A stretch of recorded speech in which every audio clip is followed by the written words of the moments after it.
Olá, olá! Sou eu, Jaqueline, te saúdo com a graça e com a paz do Senhor Jesus Cristo. Tudo bem? Espero que sim. Final de semana batendo na porta. E hoje eu quero te convidar a abrir a sua Bíblia no livro de Mateus, capítulo 13, e nós vamos ler do versículo 24 ao 30. A palavra do Senhor está escrita assim: Jesus contou outra parábola.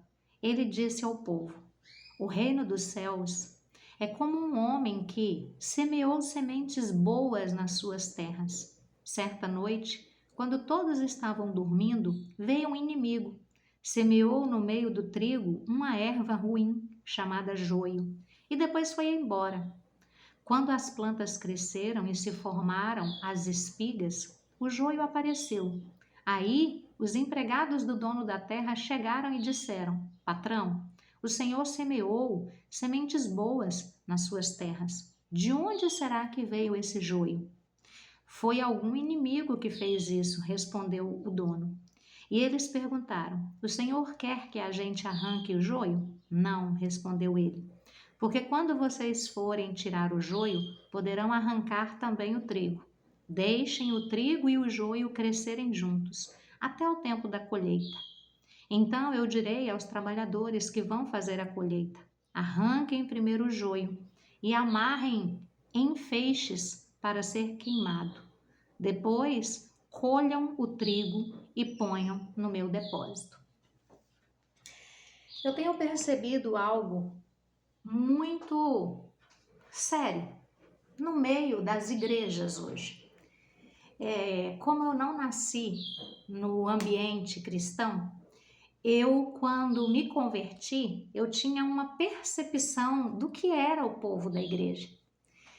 Eu olhava para o povo da igreja e eu pensava: nosso Deus, na igreja só tem gente certinho, na igreja só tem trigo, sabe? Na igreja só tem pessoas que fazem o bem, só tem pessoas honestas, só tem pessoas que buscam o reino de Deus com integridade e com verdade. Só tem pessoas diferenciadas lá dentro. Realmente todas as pessoas que estão ali dentro das igrejas são pessoas que querem uma vida com Deus, são as pessoas alinhadas. Eu não sei se você já pensou assim, mas eu vim com esse pensamento muito concreto dentro de mim, muito, sabe, baseado nessa convicção e nessa visão minha.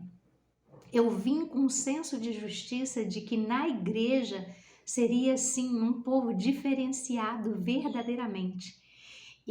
Ao olhar para a igreja, eu pensava: só tem trigo, não tem joio na igreja. Não tem gente perversa, não tem gente maligna, não tem gente abusando de poder, não tem gente abusando de autoridade, não tem pessoas manipulando ninguém, não tem pessoas enganando ninguém, não tem pessoas mentindo para ninguém, mesmo porque se alguém fizer isso, Deus vai lá e fulmina, mata, destrói essa pessoa na mesma hora. E quando eu vim para o contexto cristão, eu comecei a perceber que isso não era verdade. E eu entrei num grande conflito dentro de mim, porque eu olhava e as histórias que eu tinha ouvido de Deus se você pecar, você é fulminado, Deus te detona, Deus te arrebenta, Deus te quebra, Deus te mata, Deus não deixa os dele enganados, Deus não deixa as pessoas brincarem dentro da igreja. Deus, ele não deixa as pessoas, sabe, escarnecerem de quem ele é dentro da igreja. Então eu vim com essa imagem. E quando eu cheguei ali, que eu comecei a viver mesmo, porque você só conhece o ambiente quando você se entrega a ele, quando você vive nele, quando você passa mais tempo com ele, eu comecei a ver que não.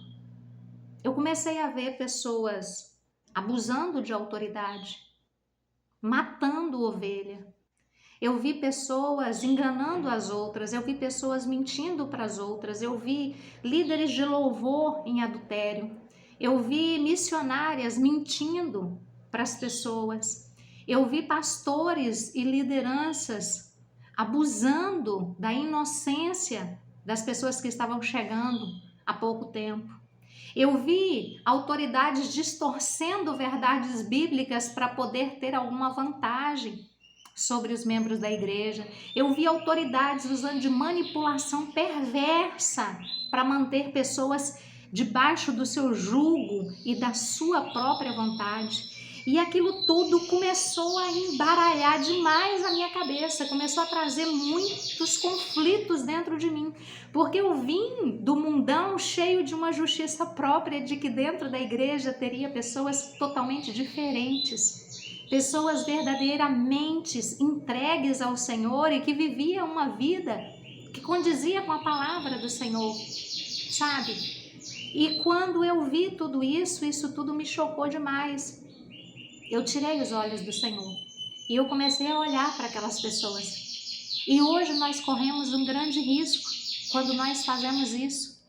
E quando nós vamos nos aprofundando na palavra do Senhor, nós vemos que Jesus Cristo nos alertou que dentro de um terreno, dentro de um reino, aonde deveria ter só trigo, só pessoas honestas, só pessoas dedicadas ao Senhor, só pessoas que verdadeiramente buscam viver em santidade, haveria sim o joio ali dentro. Então, quando nós vamos para a palavra do Senhor, ela não nos deixa enganada. Ela não nos deixa, sabe, desapercebidas diante da realidade. Porque essa parábola do joio, ela mostra que a vinda do reino dos céus, ela provoca uma reação no inimigo da nossa alma, no maligno. Ele não fica parado esperando que você esteja dentro da presença de Deus e confortável. Nos mostra que o inimigo, ele semeia o joio onde Deus semeia o trigo. Não cabe aos discípulos, a mim e a você que estamos chegando ou que estamos visualizando aquilo que é de errado, arrancar, destruir aqueles que pertencem ao maligno. Porque essa é a nossa vontade.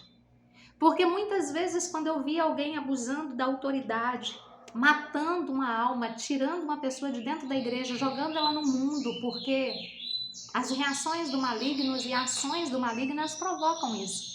Ela faz a pessoa se distanciar tanto de Deus que ela começa a culpar a Deus por causa das más ações das outras pessoas.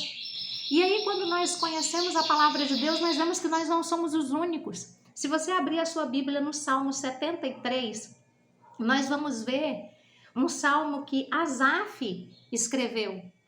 Asaf, ele via esses ímpios, ele via esse joio dentro do contexto da vida dele. E aquilo trouxe também uma revolta dentro dele, porque ele achou que Deus fosse fulminar, acabar, destruir, arrancar aquilo de uma vez só. Mas a palavra do Senhor nos diz que Deus, ele é paciente, ele é tardio em irar-se. Muitas vezes nós não somos tardios em irar-se. Nós queremos ver a justiça de Deus acontecendo porque nós viemos com a expectativa cheia de justiças próprias. Nós queremos ver o reino de Deus crescer, nós não queremos ver a mentira, nós não queremos ver o engano, nós não queremos ver a destruição de ninguém.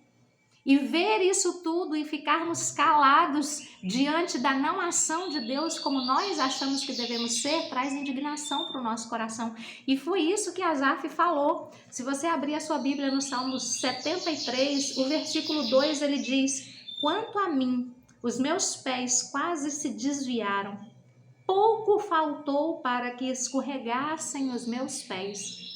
No versículo 21 ele diz: "O meu coração estava cheio de amargura e eu fiquei revoltado."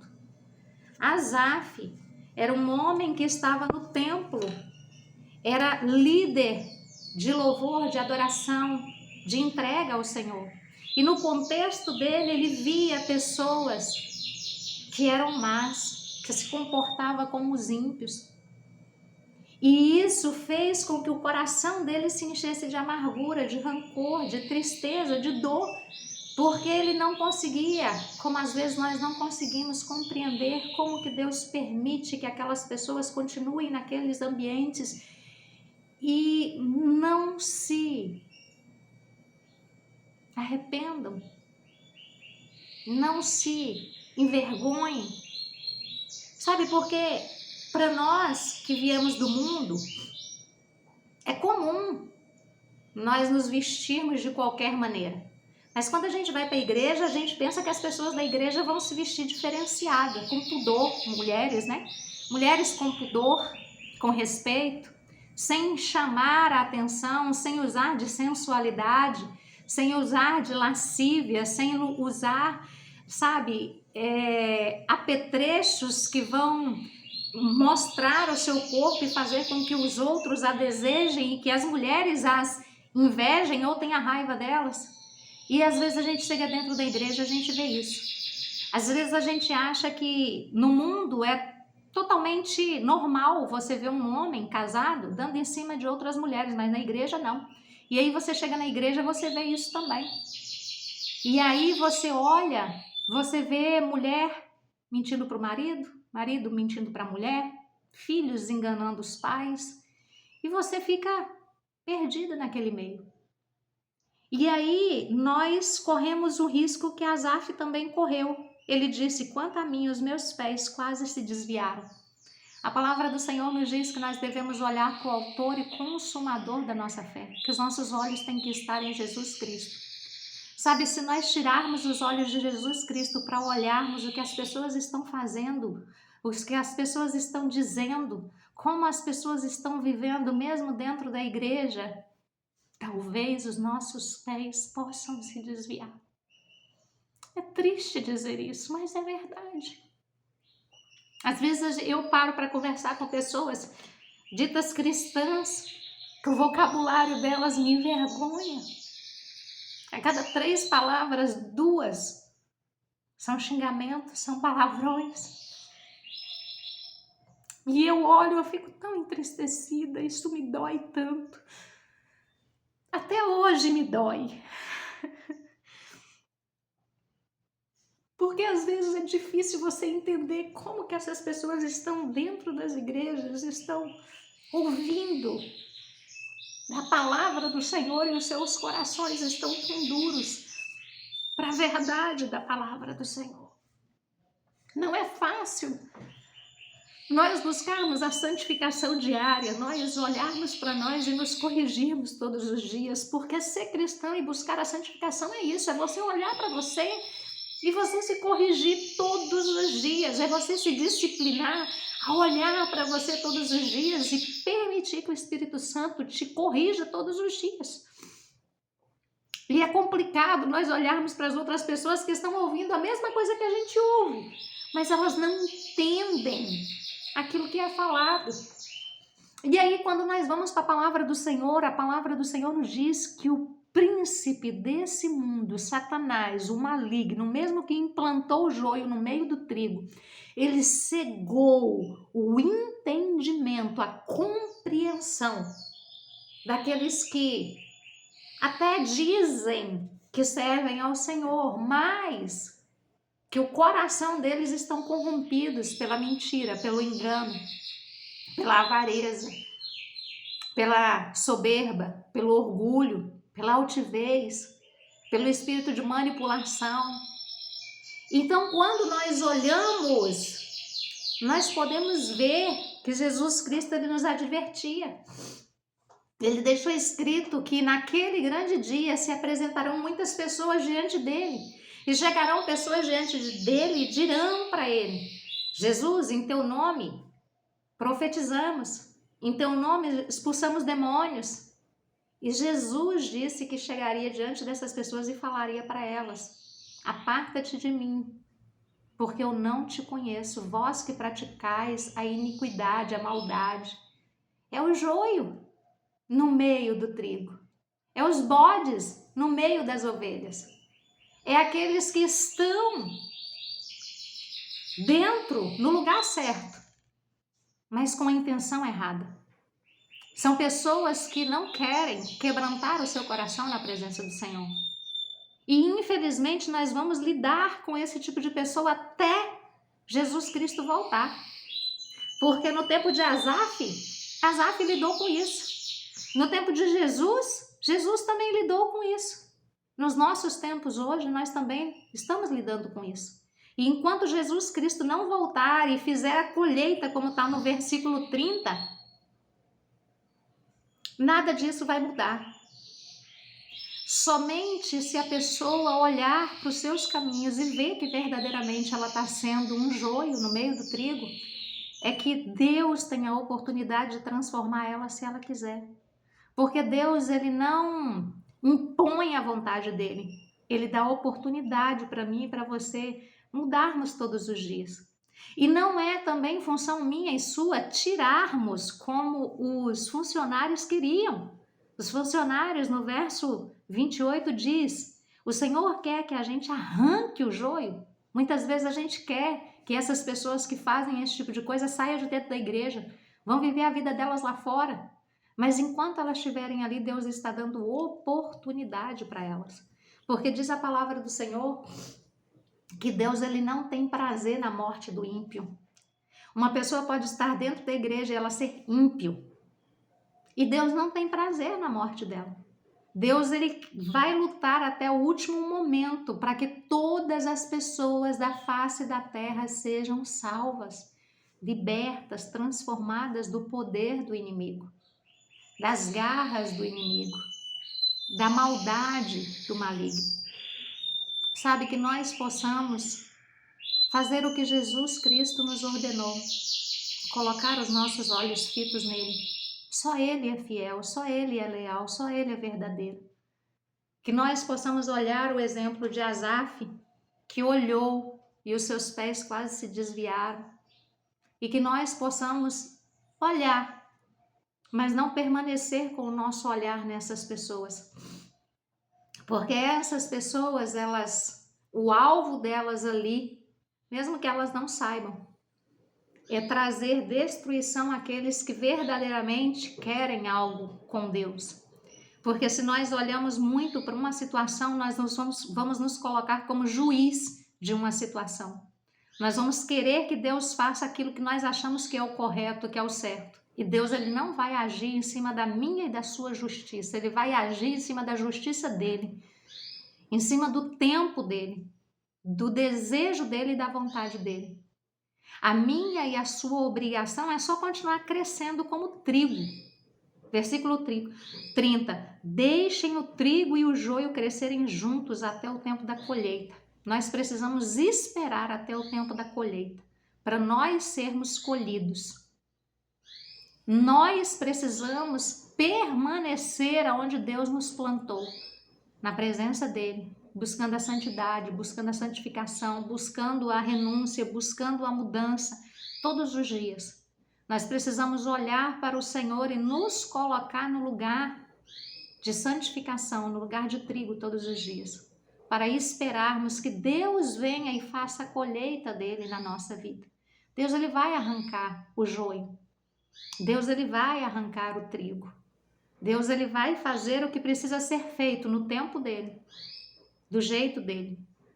Que Deus tenha misericórdia de mim e de você e que o Espírito Santo nos ajude a permanecer no lugar que Deus nos plantou, para que nós possamos crescer e dar os frutos que o Espírito Santo vai produzir em nós e que os nossos olhos possam estar sempre fitos no Senhor nosso Deus. Que nada venha nos tirar do centro do querer e da vontade do Senhor. Que nada venha ser tão importante aos nossos olhos quanto a presença do Espírito Santo em nós. Que o Senhor tenha misericórdia de nós e nos faça enxergar tudo o que está acontecendo, mas que nos faça alinhar com os propósitos celestiais todos os dias. Porque se nós vacilarmos, nós correremos o risco que Asaf também correu. Então que nós possamos aprender com Jesus, que nós possamos aprender com Asaf e que nós possamos olhar para o lugar certo e fazer sempre aquilo que é correto, não diante da nossa justiça própria, do nosso entendimento ou da nossa vontade, mas sim da vontade do Senhor, que disse: não arranque o joio, porque corre o risco de você arrancar o trigo junto. Espera os dois crescerem, cada um vai manifestar aquilo que tem dentro de si. Que você possa continuar temendo ao Senhor, se prostrando diante do Senhor, para que Ele possa fazer a boa obra e dar o crescimento que você precisa. Amém? Vamos orar ao Senhor? Pai, em nome de Jesus Cristo, nós queremos orar ao Senhor, engrandecer ao Senhor, agradecer ao Senhor pela porção da Tua palavra, que é tão forte e que é tão verdadeira em todos os tempos bíblicos. Quando nós olhamos para a Tua palavra desde Gênesis, nós vemos que, por causa da soberba, do orgulho, da inveja, Caim matou Abel e destruiu a oferta que ele tinha entregue ao Senhor, ou tentou destruir, porque o Senhor já tinha recebido a oferta de Abel. Nós vemos, Senhor, Asaf olhando para os que estavam à sua volta e que estavam agindo como ímpio. E às vezes nós somos como Asaf, nós queremos ver a justiça do Senhor acontecendo no nosso tempo. Mas nós precisamos entender que até para as coisas que o Senhor faz, tem um tempo determinado para todas as coisas, um tempo de nascer, um tempo de morrer, um tempo de plantar, um tempo de arrancar, que nós possamos nos colocar nesse lugar, Pai, onde compreendemos que a vontade do Senhor não é a nossa, que o tempo do Senhor não é o nosso, e que nós possamos nos alinhar à sua vontade todos os dias.